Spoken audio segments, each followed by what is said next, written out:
Hello viewers, আসসালামু আলাইকুম। আপনারা কেমন আছেন? আশা করি ভালোই আছেন। অন মিনিট ট্রিক্স চ্যানেলে আপনাকে স্বাগতম।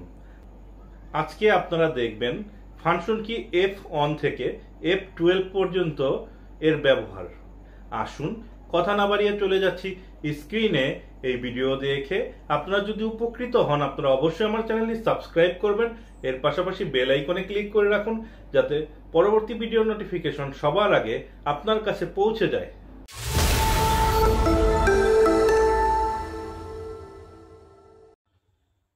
কিবোর্ড শর্টকাট ফাংশন কি F1 টু F12। তো আমরা আজকে এই 12টি ফাংশন কির ব্যবহার দেখব। শুরুতে দেখব F1 কি।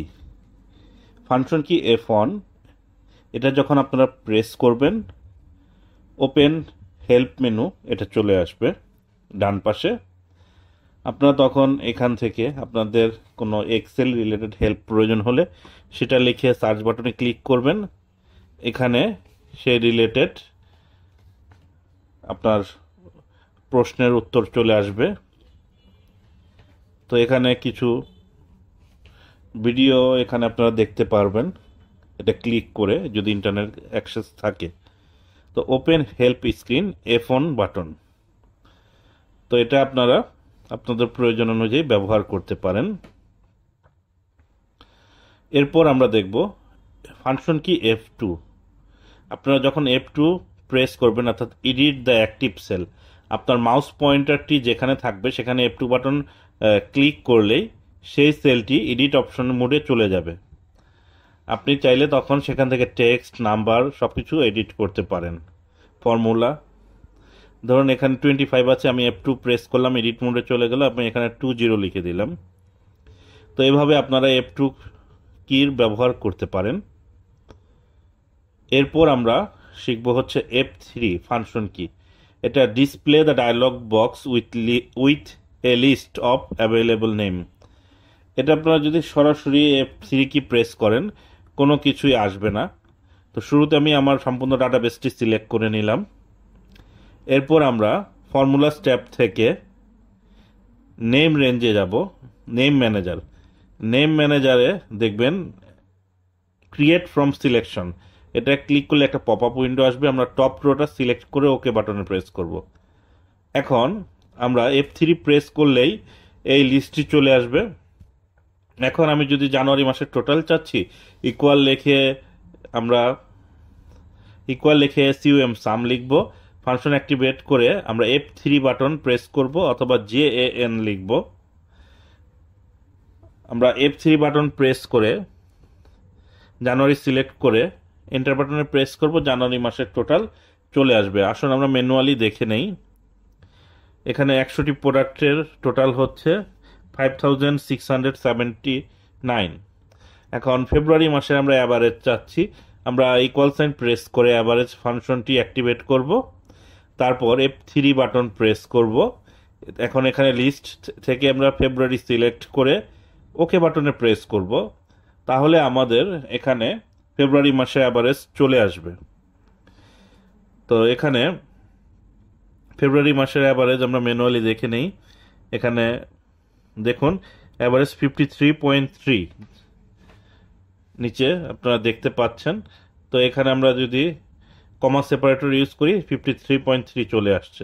এখন জানুয়ারি, ফেব্রুয়ারি, মার্চ এই 3টি মাসের টোটাল আমরা জানতে চাচ্ছি। আমরা সাম ফাংশনটি অ্যাক্টিভেট করে F3 বাটন প্রেস করব।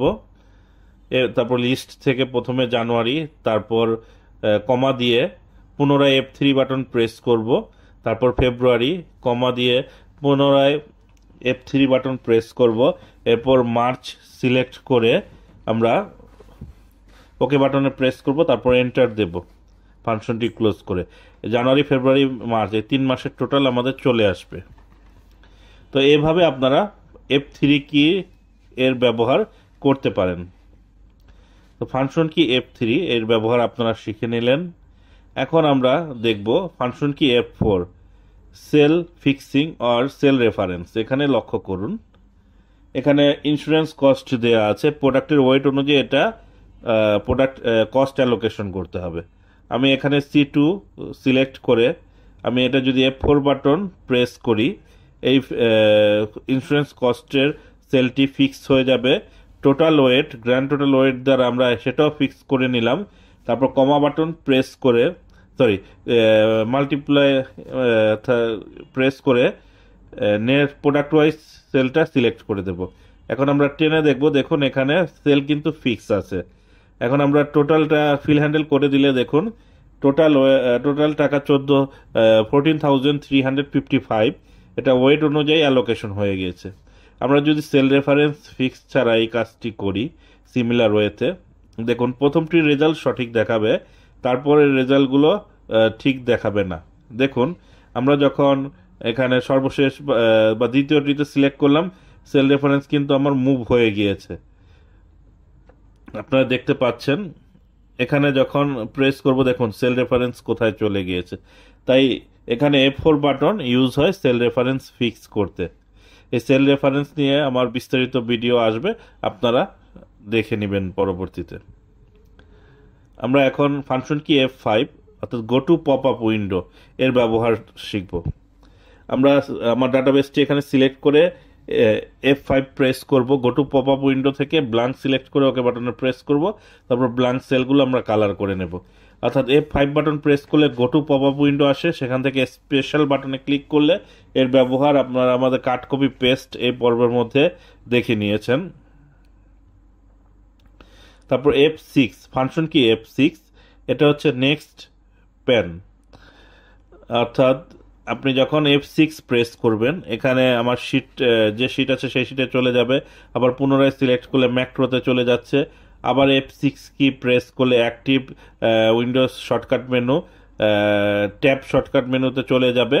অর্থাৎ F6 প্রেস করলে এটা মুভ করে পর্যায়ক্রমে এখানে শিট থেকে ম্যাক্রো বা অ্যাক্টিভ শর্টকাট মেনুতে চলে আসবে। F7 কি স্পেলিং চেক, এটি একটি গুরুত্বপূর্ণ শর্টকাট কি।